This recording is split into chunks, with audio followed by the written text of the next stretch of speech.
Good. May I introduce Mary McAleese, the former President of the Irish Republic, a distinguished academic, barrister, and media presenter. May we all welcome her. Thank you.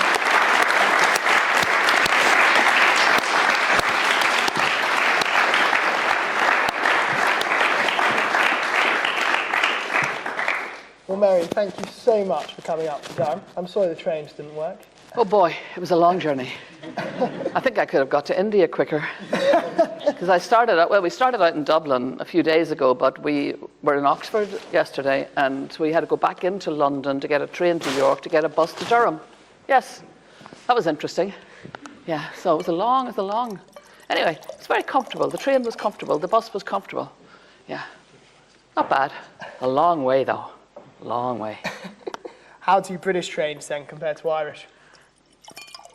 No, don't ask me questions like that, seriously. No, I mean, I am not a fan of the British rail system. No. I have been caught out too many times with cancellations and the line is up, and no, I'm not a big fan.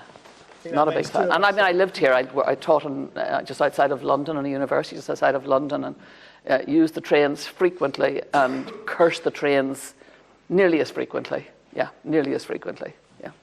Fair enough. Well, you've probably heard enough. But they are comfortable once you're on them. I mean, once you're on them, they're very comfortable. Lovely trains, actually. Lovely trains once you're on them. Yeah.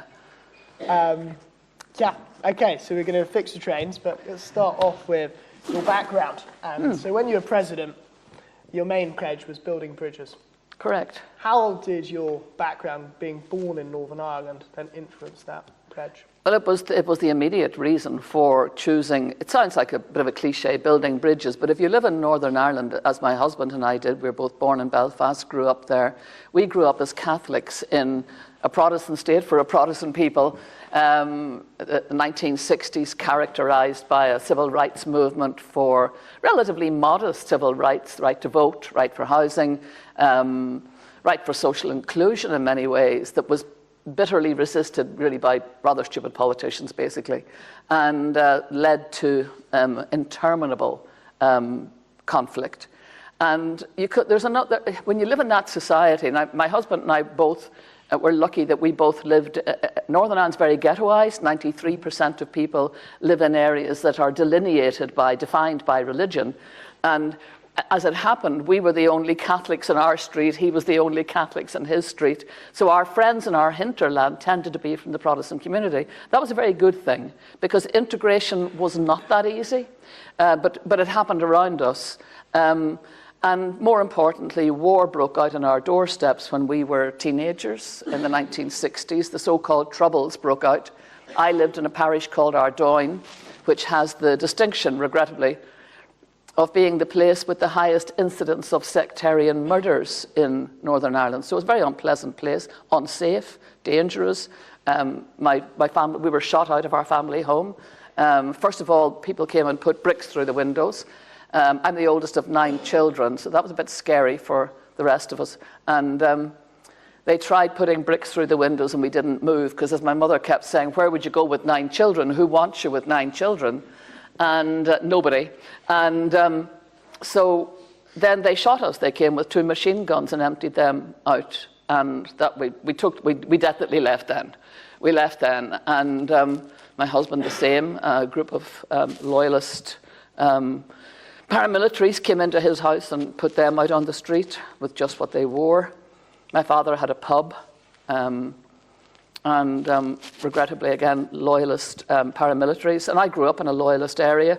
We knew who the people were who were tormenting us. They were neighbours, regrettably.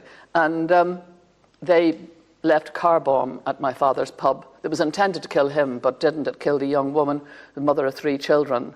And my father, he went to help her, thinking she had just collapsed in fear or in a faint. Turned out she had died in his arms from shrapnel, had broken her neck.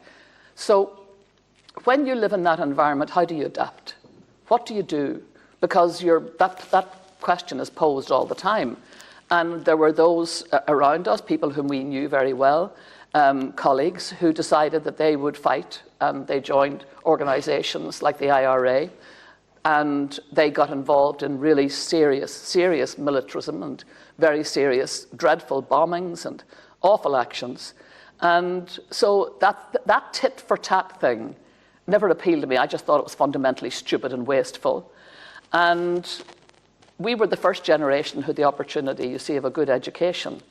And I come out of a tradition in my own home, thank God, where the view was, it doesn't matter how bad things are, you can make them good by persuasion, by democratic politics, by insistence on your rights, by going to law. There are ways of adapting. And we were fortunate in my family that we never were encouraged to think in terms of getting involved in violent conflict, but quite the opposite. We had two great heroes in our house. One was a man called Daniel O'Connell, 19th century lawyer, member of Parliament, who introduced the British Parliament to human rights and democracy. He was a champion of Russian Jews, a champion of American slaves, a champion of Irish Catholics, and a champion of English Presbyterians, all of whom were oppressed by laws passed by the Parliament, Imperial Parliament. So his view of the world was, no matter how bad it is, and it was very bad in Ireland. I mean, the use of imperial power in Ireland at the time was pretty awful, dreadful, and nothing to be, given credit for, to be perfectly frank, a lot to be ashamed of in those days. But every time he spoke, it was to say, we don't fight. We use the power of persuasion, we use the democratic process, and we remain sort of patiently impatient, and we don't resort to violence. Now, the man who took up, he died believing he was a great failure in 1848, as the Great Famine kicked in Ireland, and 1 million people died in front of him, and 2 million emigrated. But the mantle of his thinking was taken up in my day by a man called John Hume. And John Hume was the great political analyst, of course, eventually Nobel Peace Prize winner. He was the man who guided a very fractured and fragmented society to the realization that partnership and parity of esteem was a better guarantor of everybody than the idea of a sectarian state, a state perpetually in chaos. So I came out of that thinking. That's the thinking I came out of, why I became a lawyer. Followed the law, and thought of the law because the law was very twisted in a society where an elite ruled and a lot of people were excluded on religious grounds. The laws got very twisted. But I thought you could unravel that, and that's what I committed myself to do. That's where, when I became president in 1997, I was working in Northern Ireland. I was Pro-Vice-Chancellor of the Queen's University of Belfast, my old alma mater. And though I had worked in the meanwhile as a professor of law in Trinity College, and when I got the opportunity to become president and had worked in the north and worked in the south and had all of my, from early mid-teens, had been committed to the politics of reconciliation and had been active in those politics, I knew this was what I had to do, that I had the opportunity, you take the opportunity. So I did. And I committed myself then to building bridges, which was building bridges between North and South in Ireland. I mean, when I took over office in 1997, the land border in the European Union with the least commerce across it was the land border on the island of Ireland. Now, that was stupid, because these were people who were nearest to you, cheapest to sell to. Why? Why did we stand back to back? Well, it was history and vanity getting in the way. The relations between Britain and between GB and Ireland were poor, to put it mildly, very mildly. They were poor, and Maggie Thatcher particularly had not been a thundering success in Ireland, and so there were problems there. But then in the north, Catholics and Protestants, that was another big cavern that had a really great big channel that had to be bridged. So those were the three sets of relationships that had to be accommodated. Now, I was lucky. When I went into office in 97, it was followed a few months later by the Good Friday Agreement. And it's interesting to me, when I was elected as President of Ireland, I didn't have a vote in my own election. No, because I was living in the north. I was entitled to stand and run and become President of the Republic, but I didn't have a vote under Irish law because I was living in the north. Now, I had 60 first cousins living in the north, unfortunately, so they didn't have votes either. And if they could have voted, I'd have won the election like by a landslide.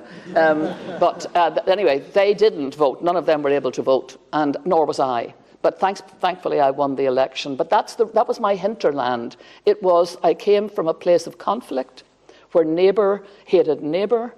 But I knew, because I had lived in a Protestant community, that it was possible to build healthy relationships and loving relationships and good relationships, but you had to work at it.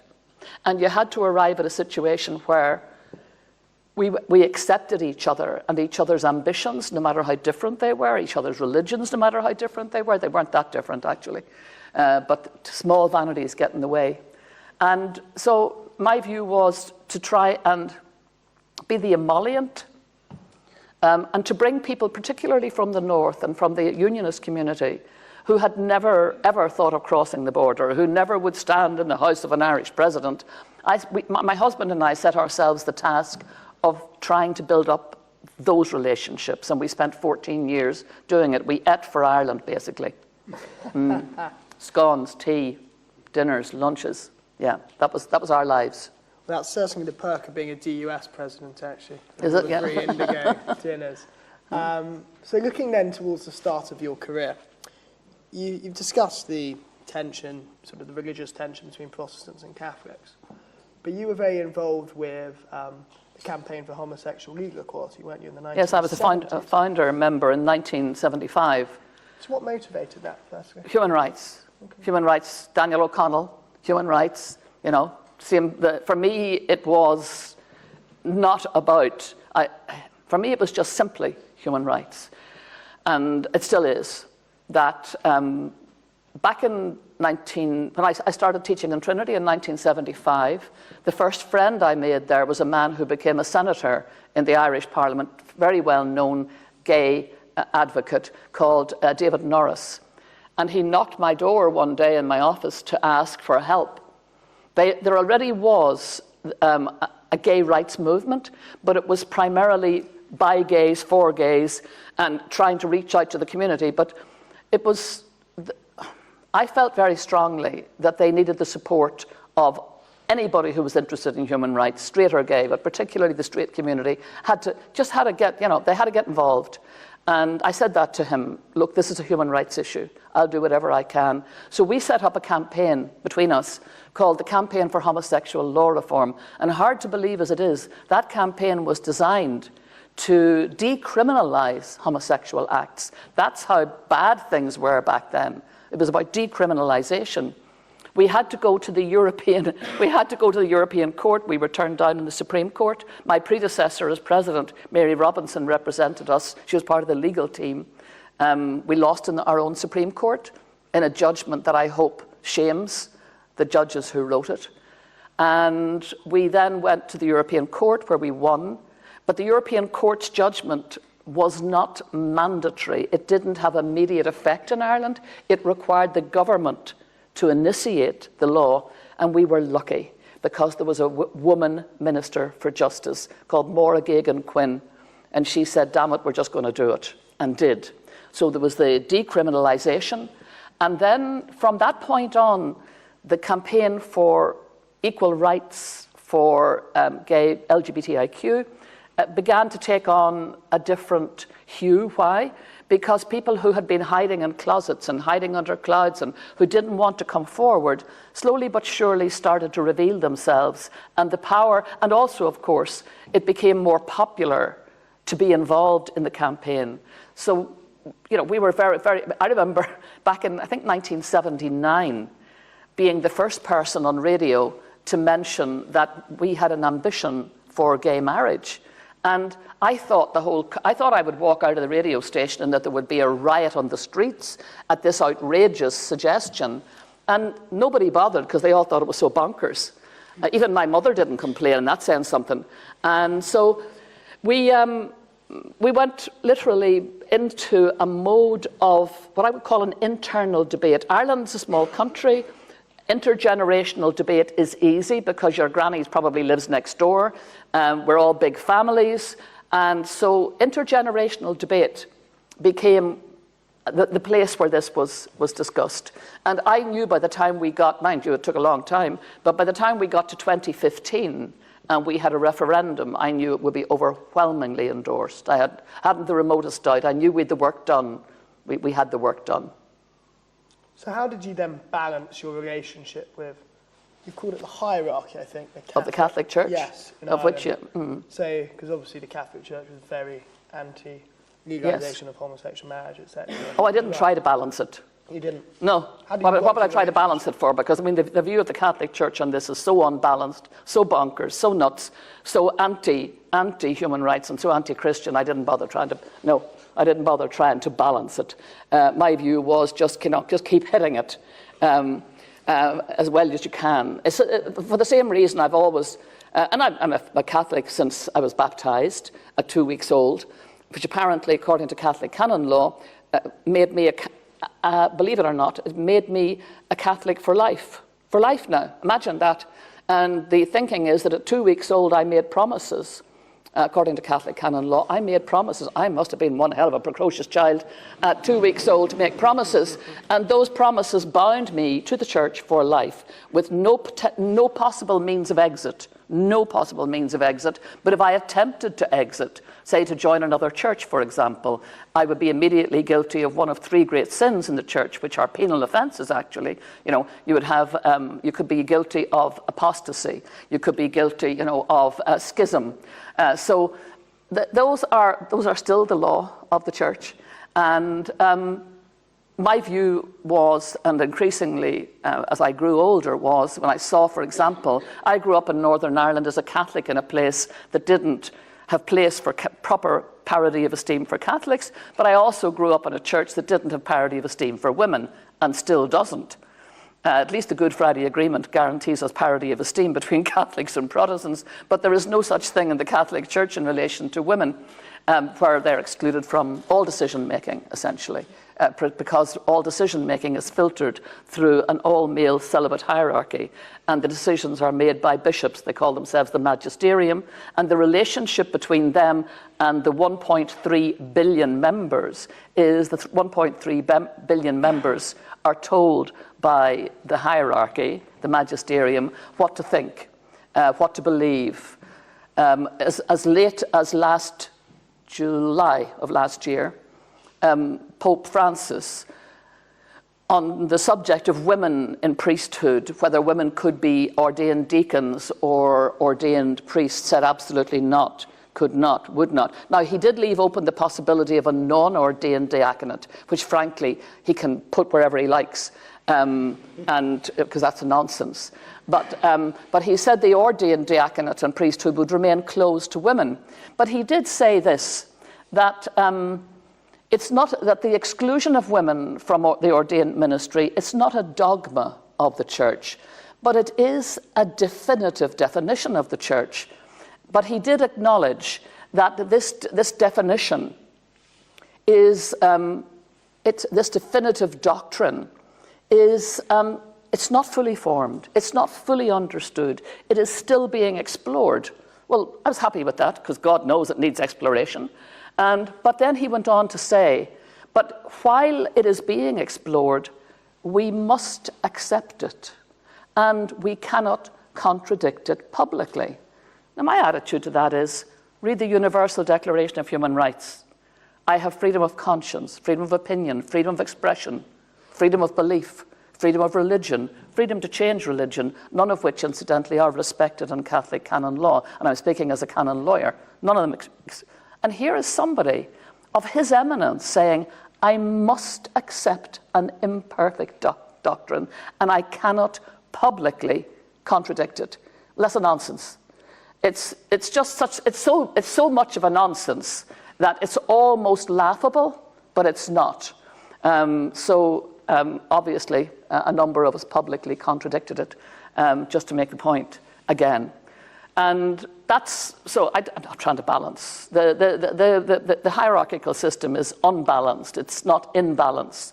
It's not in tune with human rights. It has never taken the Catholic Church, though it was very much involved in the drawing up of the Universal Declaration of Human Rights, that's the irony of it. It was very much involved, encouraged Eleanor Roosevelt to bring that group together and for the first time to come up with a formula that was literally a universal declaration of human rights. And then instead of taking those human rights and saying, how do they now impact church teaching? What impact do they have on the laws of the church? They never asked that question. They still haven't asked that question. So it needs to be asked, but it's not going to be asked, I don't think, in the lifetime, unfortunately, of Pope Francis.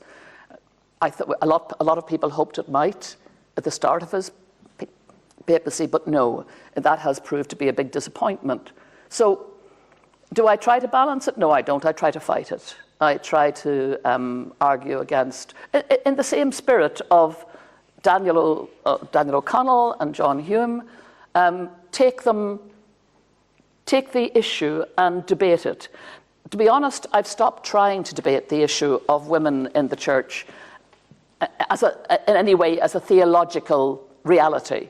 I just describe it, I just laugh at it now and say, it is codology dressed up as theology. I refuse to take it seriously. I won't waste any more of my time trying to argue what is utterly indefensible. Sooner or later, it will give way. It's built on sand, it'll sink. So no, I'm not trying for balance. No. So is that theme of sort of taking the issue and debating it what motivated you to go to Rome? That's what motivated me to go to Rome. I studied canon law. I'm a civil lawyer by profession. I did my law degree in Queen's and practiced as a barrister in the north of Ireland. I'm a barrister also in the Republic and an academic lawyer. But I was also conscious that canon law, which is the universal law of the Catholic Church, impacting people like me, impacting 1.3 billion people, because it is the biggest Christian denomination in the world. It is the single biggest NGO in the world, bar none. Nobody does the work that the Catholic Church does across 5 continents. 200,000 schools, 80 million kids in schools, leprosaria, hospitals, welfare, orphanages. It's an amazing organisation. And at ground level, it does extravagantly good work. We also know, of course, from the many, many stories now of clerical abuse and episcopal mismanagement about the dark side of that there's a good side to it, but there's also a very dark side to it, which we would never have heard, ever have heard from the hierarchy. They would never have told us that. We only ever found out about it through government commissions of inquiry, through very, very, very courageous people who told their story, whether to the media or to the courts or to the public. So I wanted to get in behind that huge structure of universal canon law to really understand it. And I felt that in order, the next part of my life was going to be as an academic canon lawyer. I wasn't going to be a professional canon lawyer in the sense of teaching canon law, because I don't want anybody to learn this stuff. It's too bad. But I did want to write about it, and I did want to interrogate it. And I also wanted the credentials, because within that hierarchical structure, not only are women dismissed as irrelevant, we're dismissed also because we're not regarded as people who have qualifications in theology or in canon law or in any of the ologies that they value. So I thought, well, I'd play them at their own game. And so I did a master's degree in canon law while I was still president. That became my hobby. Turn off the president at 6 o'clock, turn on canon law, and study that then for until I got my master's. And then I had planned that when I left office in 2011, I would go to Rome, to the Pontifical Gregorian University, which is the leading Catholic pontifical university. I would go there and I would struggle through a licentiate in canon law in both Italian and Latin, and neither of which I was particularly good at. I was never very good at Latin. I did Latin in school, but I would do that. Now, the licentiate is the professional qualification. And then when I had that done, I decided I would do a doctorate in an area where no one had written before. remarkably. What was that area? Children's rights. Children, imagine, we had gone through, several decades about appalling abuse of children, with the focus on children, and nobody thought to ask, what are the rights of children who are members of this church? So I then spent the next 3 years doing my doctorate in that. Then I wrote the only one single textbook on the subject. And if you're ever looking to stop a door or keep a draft out, it's a big tome. And funnily enough, whenever I went to explain to my tutors in the Gregorian what I wanted to do my thesis on, their attitude was, oh, that'll be a very slim volume. But it wasn't. It wasn't, and it isn't. So I'm proud of that, because for me it's the legacy. If I died tomorrow, I hope somebody might pick it up and pursue it and unpack it. I know that I'm very fortunate there are scholars now in both Germany and in Switzerland and America who have begun to take this very seriously, because we were caught. Canon lawyers, by and large, know nothing about civil law. They know nothing about human rights law. And theologians know very little about canon law, and they know even less about civil law.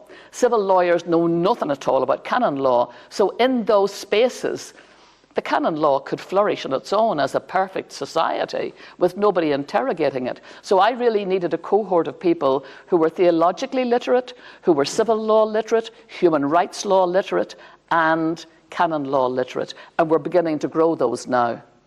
So you've been obviously a very accomplished lawyer who's gone from the civil, modern day secular law to canon law. I guess my question then is, why do you choose to go into politics? I didn't, funny enough. I'm not a politician. I was a member of a political party way back in you ran in 1980? Yeah, early 1980s, and I stood for election and was rejected by the electorate, thank God. And they were very wise. I was the mother of 3 small children under 3. What was I thinking? And not only, I was the mother of 3 small children under 3, so it was mad to even think about it. But what was my husband thinking at that time? I'm going to do marathons. That got him out of the house. Anyway, I was lucky. And then, so I had a very brief period when I was a member of a political party, for the party called Fianna Fáil. And then I moved to the north of Ireland, and I left politics behind, and I never entered them again. So I stayed, but I did stay involved in what I might call the activities associated with reconciliation. And I got very involved in a ministry, what was called a peace ministry, that was devised by Redemptorist priests who operated a monastery in the Falls Road in Belfast, between the Falls and Shankill, 2, poles apart places, and yet cheek by jowl lived next door to each other. And one of their priests, a Father Alec Reid, became hugely influential in the peace process. He was the seed corn of the peace process. He would visit the prisons. He'd meet particularly the IRA, and he met them over years and detected, as they'd gone into prison at 17, 18, 19, 20, now they were in their 30s, now they were coming into their 40s, now their kids, were 17, 18, and 19, and he detected a tiredness, a realization that they couldn't win, but they also couldn't lose, and that the British government couldn't win or lose. It was just catch-22. So this was a moment when sensible people were saying, something has to give here. Something new has to interrupt and he saw that. And he said, what I need is for John Hume to talk to Gerry Adams, who was involved with the IRA at that time, involved with Sinn Féin, and very much he says he's not a member of the IRA, but he was certainly very much involved in discussions with them and was listened to. So the idea was that John Hume, the champion of peace and peaceful politics, would persuade Gerry Adams, give him all the language that he would take to the IRA to persuade them to go on ceasefire and to embrace democratic politics. And that's what happened. And I was very fortunate. I was one of 2 people who were part of those talks. Father Alec was the linchpin. He brought them together. The discussions took place over a long period of time in the monastery in Belfast, with ups and downs and a hugely, unhelpful press, and not much help from John's own party, one might say at the time either. But eventually that became the peace process. That became because the IRA went on ceasefire eventually stayed on ceasefire, and then the Sinn Féin were brought into the political process. And once that happened, a new dynamic allowed the peace process to flourish-ish up and down, and for us to get the Good Friday Agreement. Loyalists came on board as well, and that helped. The Reverend Dr. Ian Paisley took 7 years after the Good Friday Agreement to come on board, but eventually did, and worked, of course, with Sinn Féin.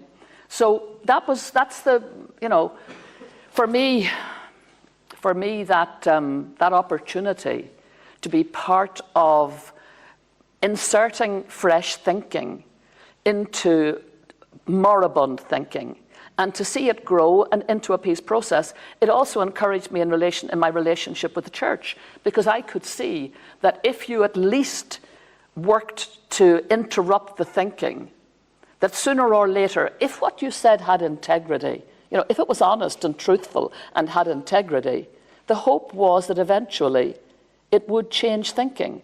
And we've just had in the Catholic Church, over the last 2 years, we've had what we call a synodal process initiated by Pope Francis, which was supposed to, and did, I think, include dioceses across 5 continents.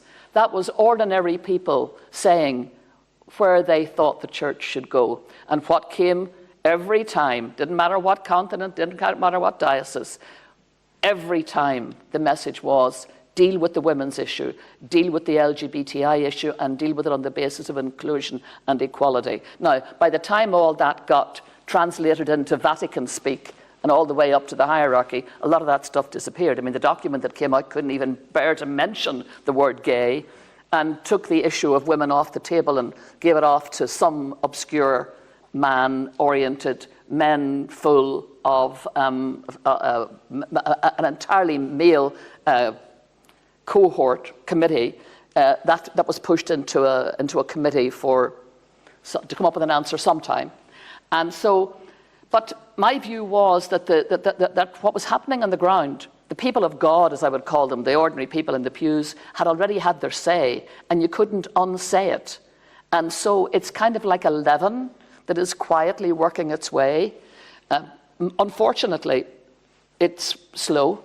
And because it's slow, people just say the hell with it and walk away. Many people just say the hell with it. And a lot of people quite rightly say, hang on a minute, you can't tell a 2-week-old baby on the basis of promises that it made, at 2 weeks old, that it's going to be a member for life of a particular denomination and forever and ever in perpetuity must accept the following dogmas. You can't do that. Now, the Catholic Church thinks it can, and unfortunately the Pope and the bishops think they can, but they've lost that argument. They've actually lost that argument. Many Catholics stay and just fight back.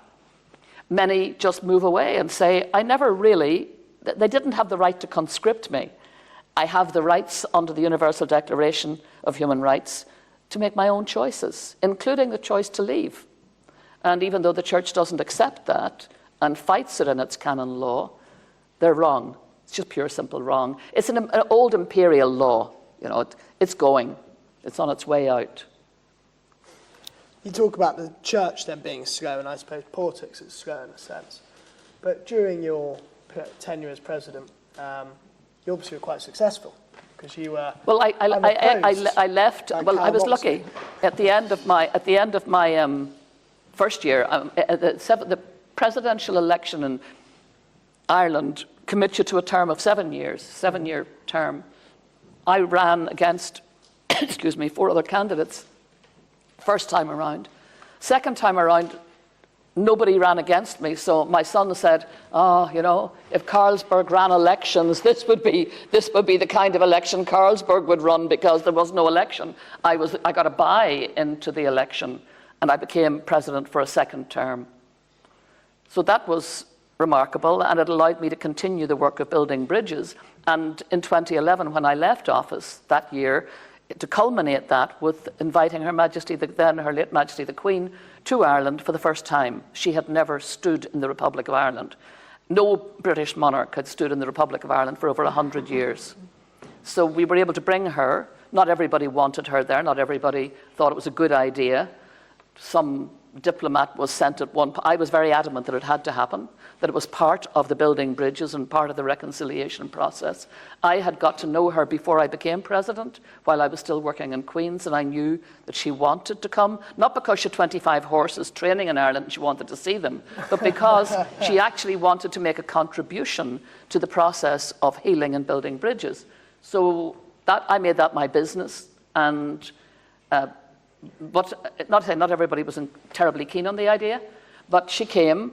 I had a diplomat sent to me to say, look, why don't we just bring her for half a day and bring her in, give her a cup of tea, take her to a race meeting and get her home safe and sound, because obviously the security implications were phenomenal. And I said, no, we're not doing that, because where I come from, we'd call that the bum's rush. So we're not doing that. We'll have a proper state visit. Some other president can do that, but not me. I want her here, and I want her here for a proper state visit, 3 or 4 days. And she came and she visited places that were hard for a British monarch to visit. The Garden of Remembrance, dedicated to the memory of all those who over the centuries had tried to end British rule in Ireland through violence. So she went there and she laid a wreath and she bowed her head in homage to them. She went to Croke Park, our big, massive it's the headquarters of our Gaelic games. We have Gaelic football, Gaelic and hurling, 2 Gaelic. They are amateur sports, and we've got an 82,000-seater stadium in the heart of Dublin, which is the home of Gaelic games. But in 1920, in November, during a football match, British soldiers in tanks entered Croke Park and opened fire on innocent civilians and killed 14 people, including a player and young people in the audience. That didn't go down very well, as you can imagine. And that has been sitting in the ether, waiting for something of an apology ever since. And she went out onto the sward at Croke Park. I mean, she went out there and she met the people who were associated with the GAA, the Gaelic Athletic Association, which is headquartered in Croke Park. And she did so very humbly.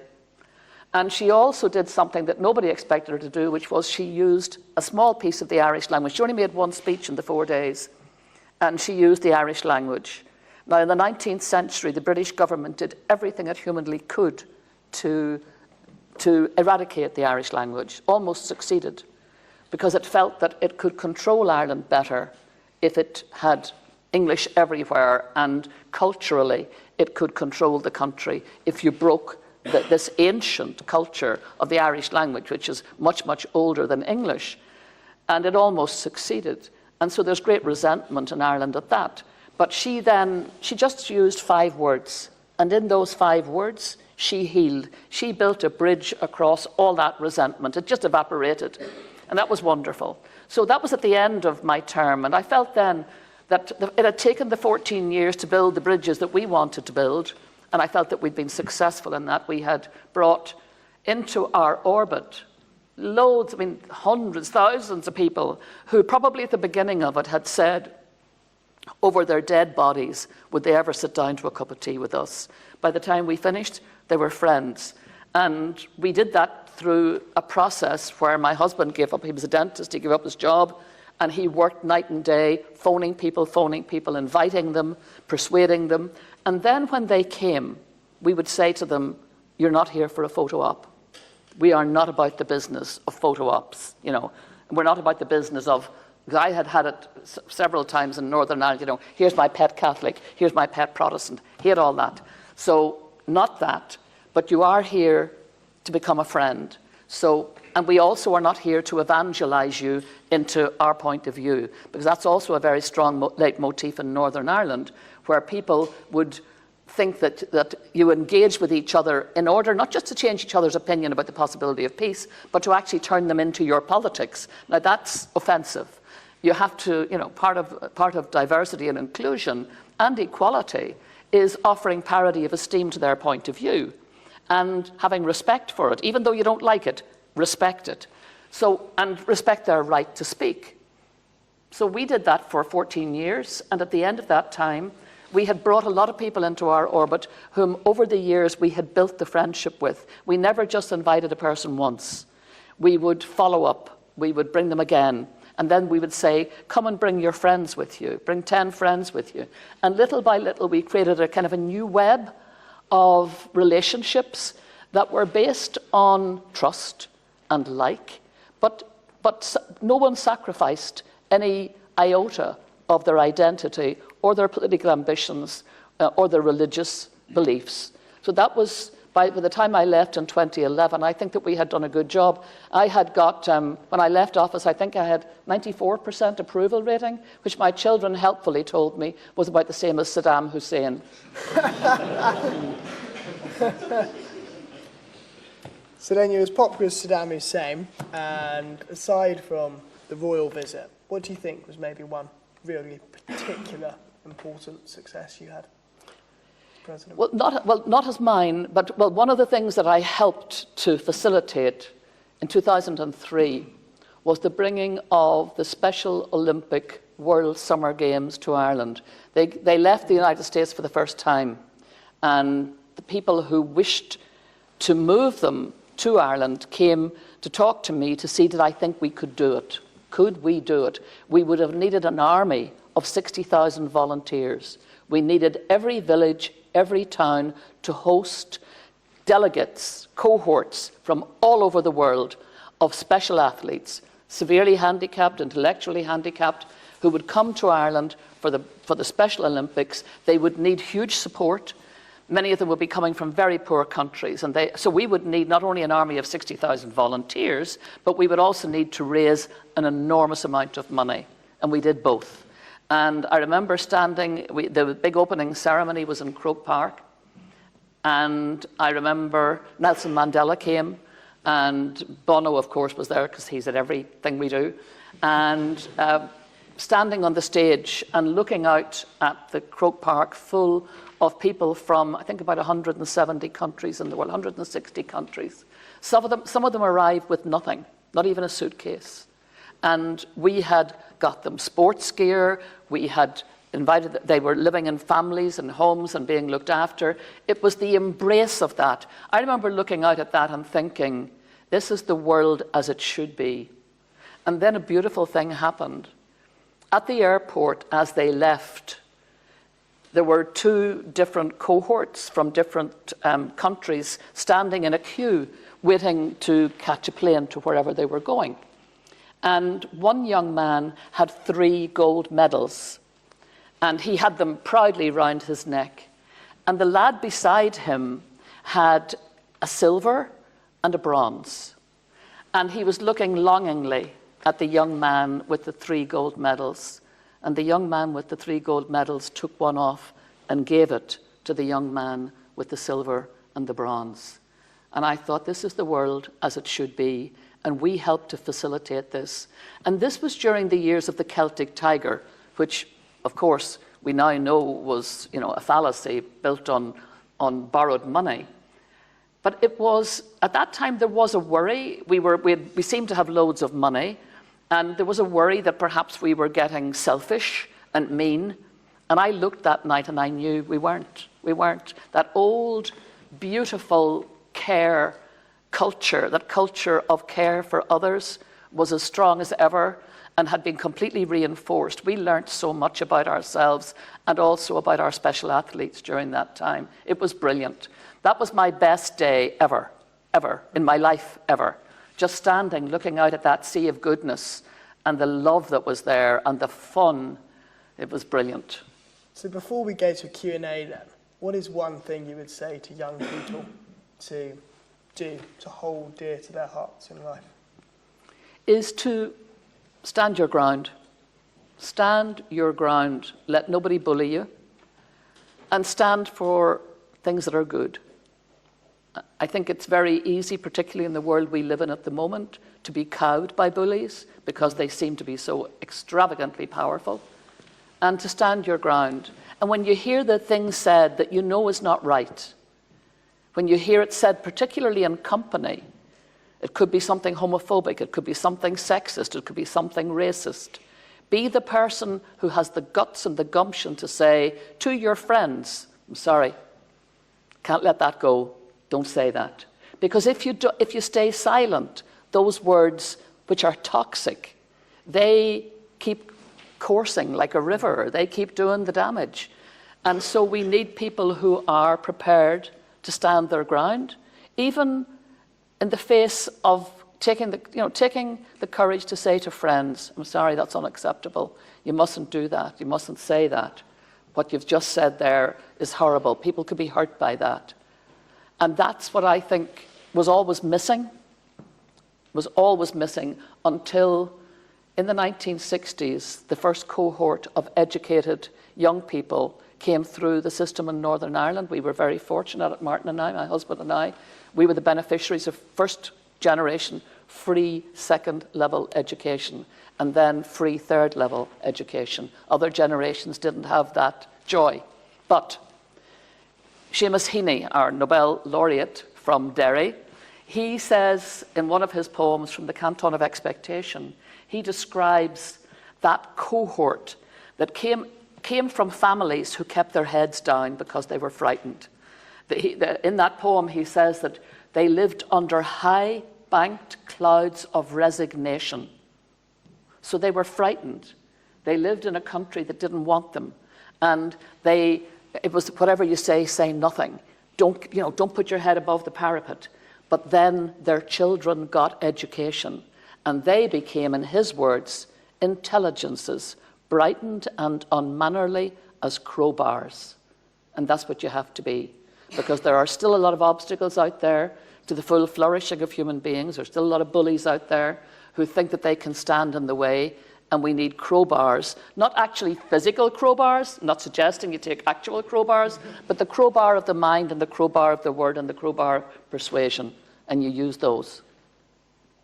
Thank you very much, Mary. Give me a round of applause. Let me do a few questions. Good, by all means.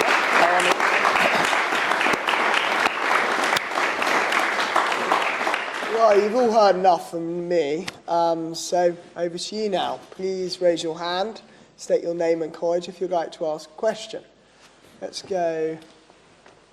Louise Brown. Sorry, could I ask you just to project? Because I'm not hearing you very well, sorry. Often we talk about gender gap in terms of political ambition for young women. What empowered you to continue in your life push against traditionally patriarchal institutions? Because they're wrong. Patriarchy is mean, nasty, horrible, and powerful, and it's wrong. And it stands in the way of the full flourishing of the human race. It's not just that it stands in the way of women, but it stands in the way of the flourishing of the human race. So, my view is God gave the human race. It's like if you think of it as a bird, it had two wings, right? And here it is, particularly flopping around on one wing. I don't know if you've ever seen a bird with one wing or a bird with a broken wing. It can't get height, it can't get elevation, it can't get direction, it just goes around in circles. And that's the way the world has been, thanks to patriarchy and all the isms, whether it's sexism or whether it's misogyny, whether it's homophobia, all those things that hold people back and that are so mean and greedy and nasty and unnecessary. And it's particularly visited upon women.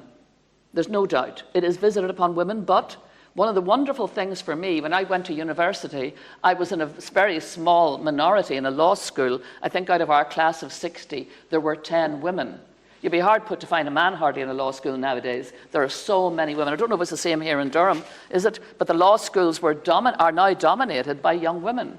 And that's a wonderful thing because they will move through the professions. We've had our Chief Justice, as indeed has the case here, who was a woman. In Northern Ireland, we have the first woman Chief Justice. So the days of firsts, being the first woman to do things, they are beginning to disappear now in this part of the world. You're now getting, we've a second female Vice-Chancellor of Oxford. And it's not any longer a big deal for a woman to be a Vice-Chancellor. It certainly was in my day. I was the first woman Pro-Vice-Chancellor in Queen's University. That was the 1990s. I know it was the last millennium and the last century, but really, seriously. So it's a battle that is actually being won bit by bit, but it's only a battle that you win if you keep your foot on the accelerator. If you refuse to accept what I call the striations, the embedded patriarchy, because that's been around a long time. It's been around, it's had a head start of several thousand years. And so we sometimes fail to recognise how deeply embedded it is, even in our own thinking.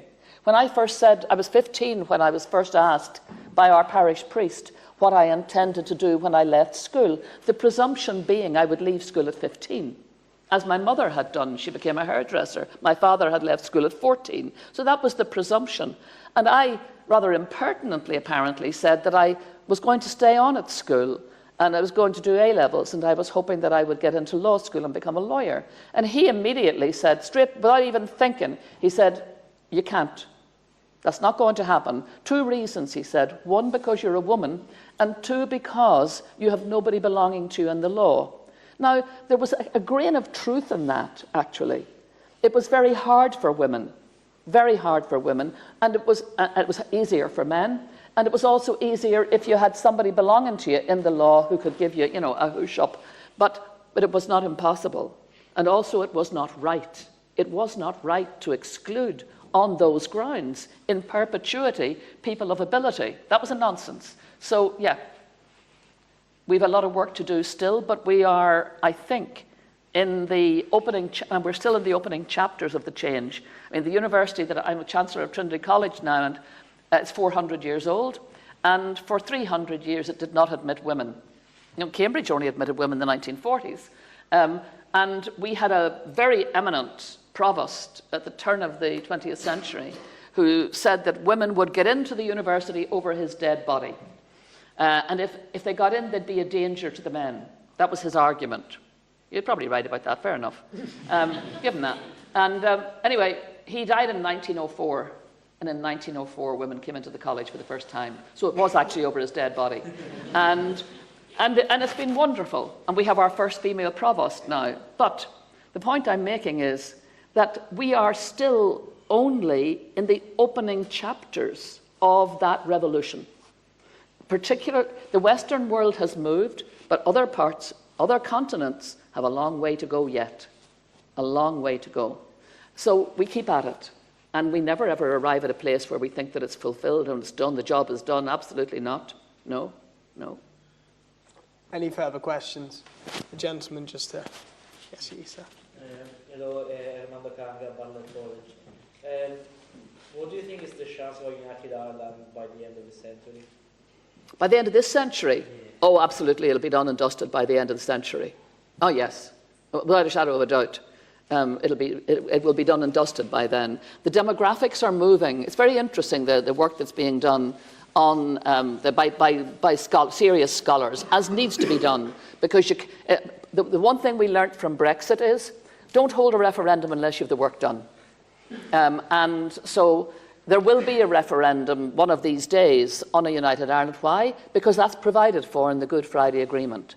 And in the Good Friday Agreement, it says that when the Secretary of State believes that there is a cohort capable of delivering in a referendum a willingness in favour of United Ireland, then he or she is obliged to hold that referendum. We're not there at the moment. Absolutely not there at the moment. But the demographics are moving in that direction, little by little by little. And here's the thing. I mean, I firmly believe that partition has been bad for the island of Ireland. It has held back progress. First of all, it's created unnecessary conflict. But it's also held back what I would call the natural and spontaneous and organic growth of both sides of the island. And I firmly believe, and again, some of the really interesting research shows that there is huge potential that would help both sides, and particularly Northern Ireland, which is a very flat economy. The Republic has a very, very buoyant economy. Northern Ireland, quite a flat economy. But that the end of partition could galvanise new energies that are currently wasted in partition itself.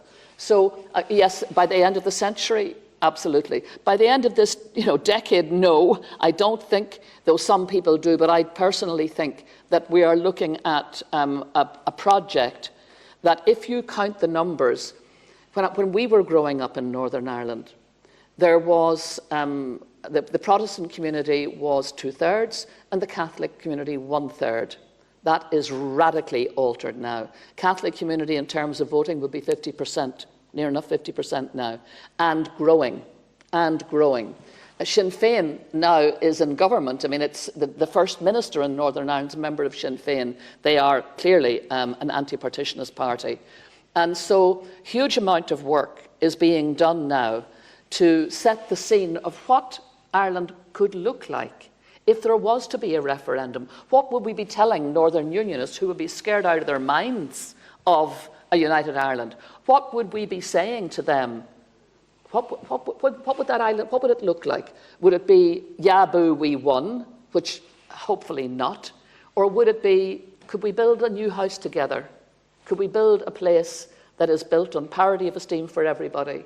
Could we work together as partners? Could we accommodate your Britishness in the way that you never, ever got around, until you were forced to accommodate our Irishness? Could we do that? And could we do it with generosity? And could we create something special? I believe we could. But it will take a lot of work and a lot of persuasion, also a lot of creative imagination, around structures.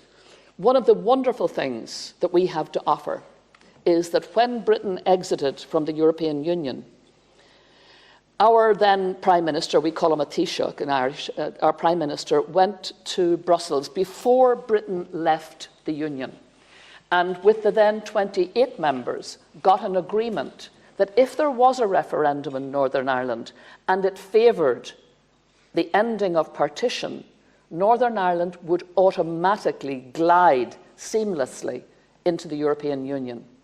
When the referendum on Brexit was held, Northern Ireland voted overwhelmingly in favour of Remain.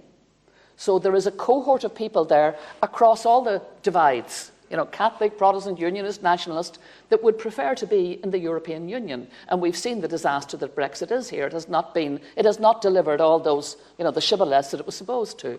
So that's a big plus now, going into a referendum. The idea that Northern Ireland could seamlessly come back into the European Union. So there's that. Some question from this side. Edward. Yeah. Andrew, can I have a question? I suppose following on from that question, I was brought up in Northern Ireland and I never got to see any of the conflict. And so my worldview is fundamentally different to my parents. And so do you think that us young people that were brought up after the peace process will help change Northern Ireland for the better? Oh, definitely. I think when you've grown up through conflict and that it is an intercommunal conflict where neighbour fought neighbour and neighbour disliked neighbour and neighbour hated neighbour, that is not a healthy environment to grow up in. The Good Friday Agreement has created a hiatus that allows that culture of mutual dislike, mutual fear, to begin to evaporate as people work together. One of the great things that's happening in Northern Ireland at the moment is that we are, Northern Ireland, the two heads of government are a Deputy Minister, First Minister and a First Minister. The First Minister is a member of Sinn Féin and the Deputy First Minister is from the DUP. In the past, over their dead bodies, they have worked together. Those two young women, now they don't have much money to buoy the economy because at the end of the day, they're tied also into the British Exchequer, which doesn't have a whole lot of money. But what they have got is a relationship of mutual respect, probably the first of its kind in my experience in Northern Ireland. And I think that's a powerful witness. To see them laughing together, travelling together, talking together, manifestly enjoying each other's company, joint press conferences, not using raw language of each other, not using opportunities to have a go at each other, which used to be the old culture. And that old culture, you know yourself, if somebody is nasty to you, you don't want to be nice back. And if that is your culture, tit for tat, nasty, nasty, that's what it was. Now we have this wonderful time when young people are not growing up hearing that or seeing that. They're seeing something quite different. I think that's a very powerful thing. And if they do nothing else and deliver nothing else, I think in a divided society, that's miraculous. Thank you. So one at the back, the gentleman there. Alex, I'm in County Tyrone. I just wanted to firstly thank you for your work because I'm someone I think benefited from the British bill. I just wanted to ask,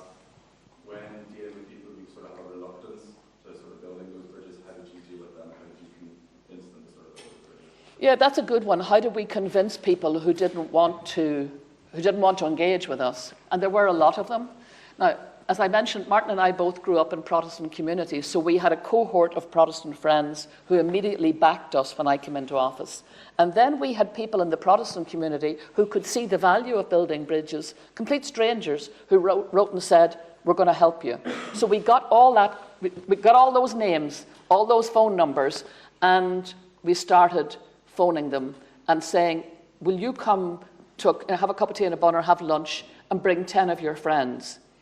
And we learned, Northern Ireland's a very small place. We kind of figured 1.5 million people, you know, half of them are Catholics. We're hoping they're friendly with us. The other half is the one we have to work on. So what we'll do then is we'll start with people whom we're friendly with. And we'll say to them, would you go to 10 people who are iffy and see, can you get them to come? And so that's what we did. And they would feed back to us and say, oh God, it was a nightmare. We couldn't get anybody to come. We said, well, okay, that's fine. Let's try and bring the people who will come. So they would come, and we knew Northern Ireland's a very gossipy place, you know. Everybody tells everybody everything. And we knew that if they liked the tea and the buns, and if we treated them right, eventually the word would get back that we were serious, that we weren't messers, and that we were not interested in just the photo op, and we weren't interested in turning them into Irish nationalists. We were just interested in being good neighbours and building up a good friendship. So little by little, we knew, because my husband had all the charts and all the names and all the numbers, we knew little by little that people who had said no first time out, no, second time they were asked, oh, well, maybe they might, third time they came. And then when they came, we would talk to them, we would have tables of 10, and at each table we'd have somebody, you know, from our team chatting to them. We would figure out who are the strong characters here who could go back into the community and bring 10 more people and persuade them, you know, that we're not a satanic cult. And that's what happened. Little by little by little. And one of the best days for me was when we had all the judges together. We brought the two sets of judges, North and South, together.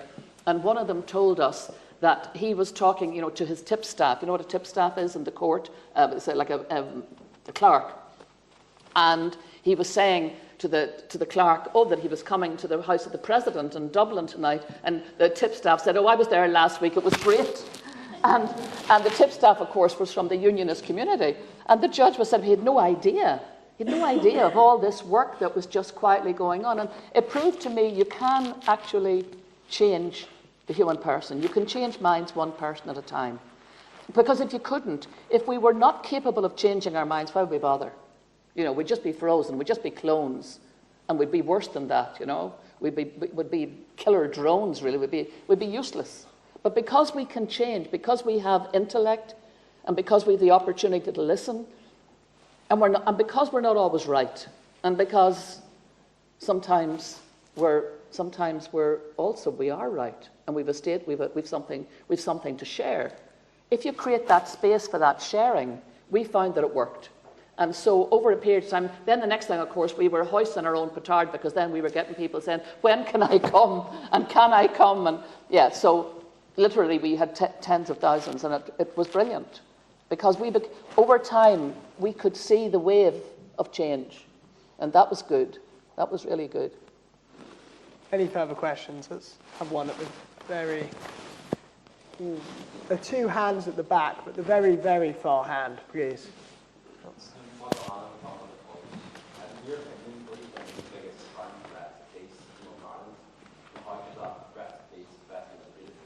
The current biggest threat to peace in Northern Ireland.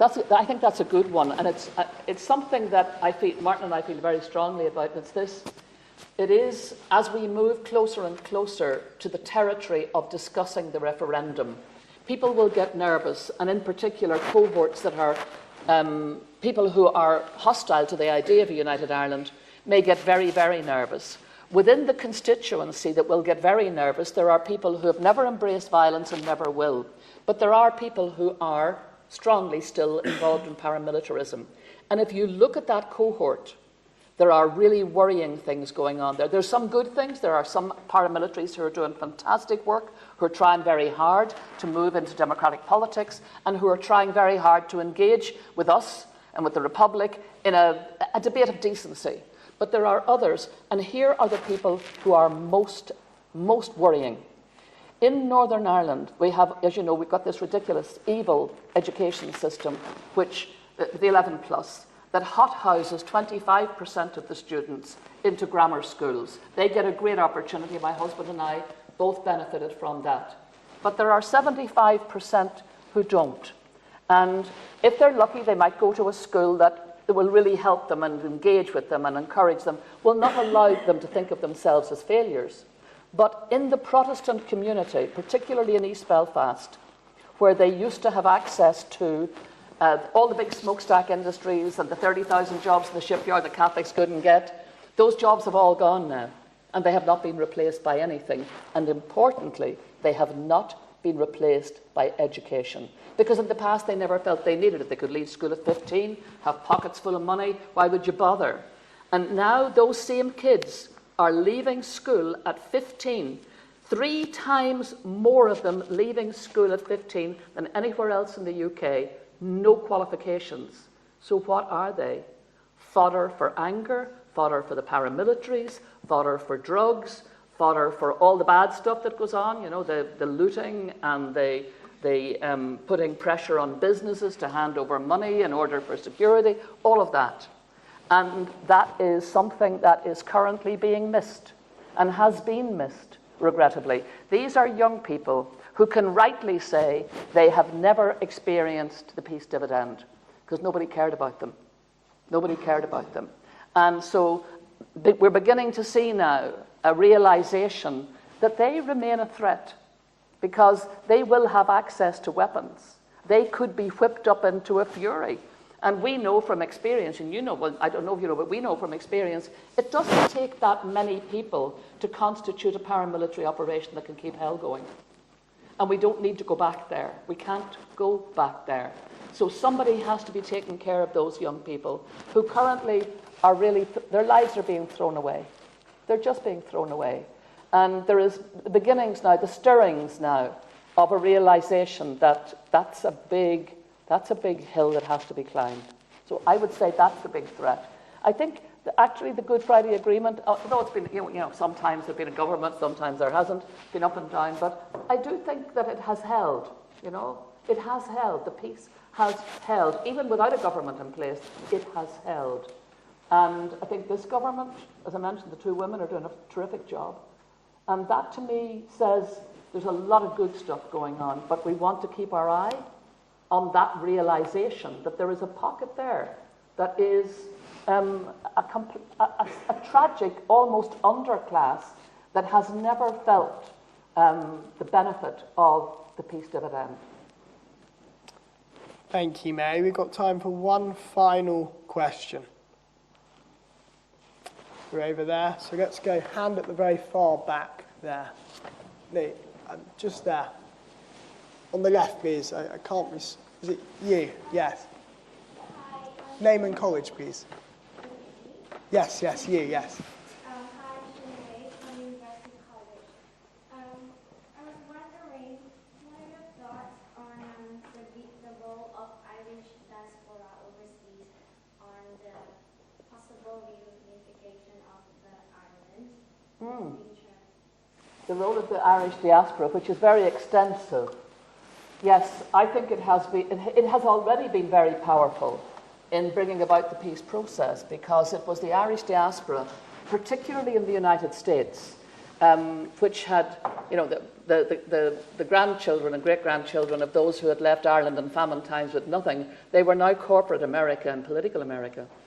And so they joined forces to work with John Hume, particularly initially, to put pressure on successive American administrations to get involved in the peace process.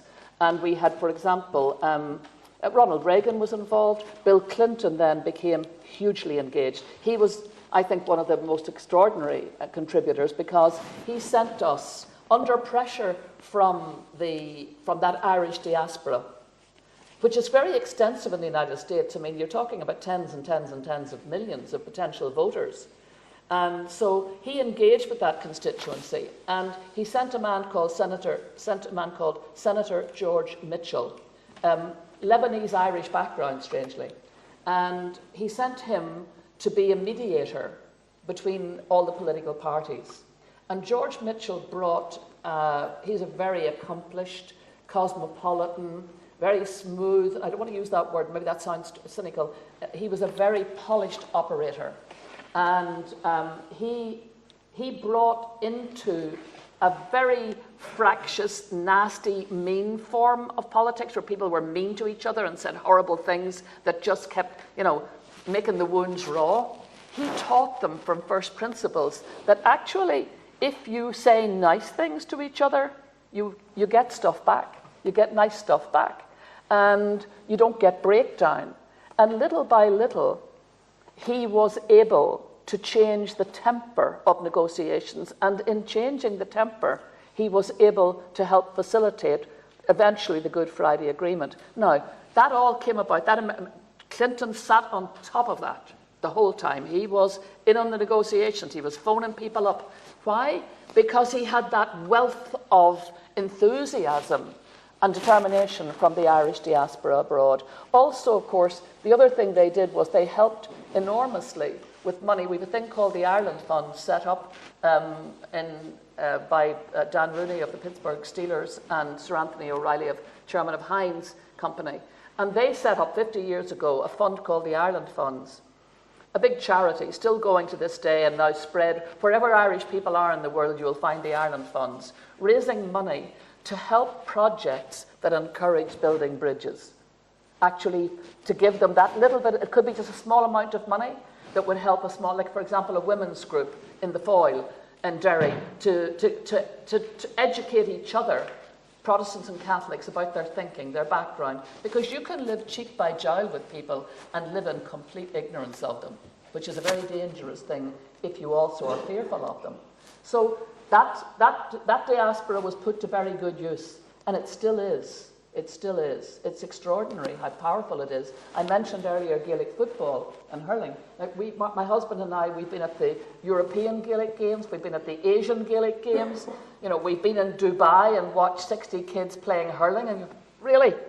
Seriously? We're in Dubai. What? So, you all over the world where the Irish gather, they're very community-oriented and very good at setting up webs of connectedness to one another that also are connected back to Ireland. And I think the power that they have will in time help support particularly if and when partition is ended, there will be a need, particularly in Northern Ireland, for fairly significant investment. Because Northern Ireland's economy is regrettably flat, as you would expect after all that violence. It's flat. So there will be a need for that heft, that momentum, and I think a lot of that will come from the corporate Irish diaspora. Well, thank you very much, Mary.